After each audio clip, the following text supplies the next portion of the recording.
les anticorps anti-CGRP dans l'algie vasculaire de la face. C'est compliqué, beaucoup de choses devraient évoluer dans l'avenir, donc tenez bon, mais là, en 2023, il existe donc 4 anticorps anti-CGRP qui ont été démontrés efficaces dans la migraine. Et en 2023, en mars, en Europe, il n'y a pas d'autorisation de mise sur le marché pour aucune de ces molécules dans l'indication algie vasculaire de la face. Il y a par exemple le frémanésumab a eu des études, mais elles ont été arrêtées parce qu'elles n'étaient pas encourageantes. L'érinézumab et l'éptinésumab ont des études en cours dans l'algie vasculaire de la face. Et le galcanezumab a eu 2 études. Une première étude pour des patients avec une algie vasculaire de la face chronique qui s'est avérée négative, et puis une étude en algie vasculaire de la face épisodique où ce traitement était efficace et réduisait le nombre de crises d'algie vasculaire de la face. Ces données ont d'ailleurs été présentées aux États-Unis et ils ont eu l'autorisation de mise sur le marché.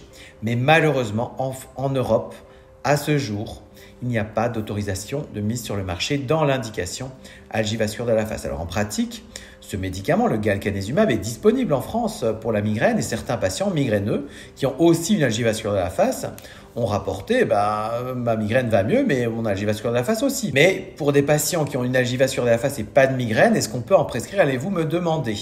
Eh bien, théoriquement, non, puisqu'il n'y a pas l'autorisation de mise sur le marché dans cette indication. En plus, il faut savoir que les patients qui prennent ce traitement dans l'algie vasculaire de la face, on devrait être amené à mettre la dose de 300 mg qui était la dose dans les études, alors que sur le marché, la dose de la migraine, c'est 120 mg. Donc on devrait imaginer faire 2 voire 2 injections et demie, ce qui augmente encore le coût.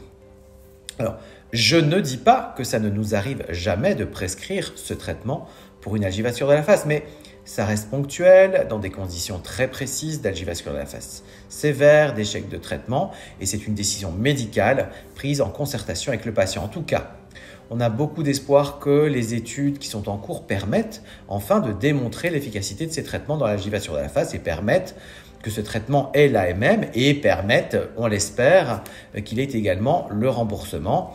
En attendant, tenez bon, parlez à vos médecins. Heureusement, on a d'autres options thérapeutiques. Et puis la recherche avance. Peut-être que votre patient peut vous proposer de participer à certaines études.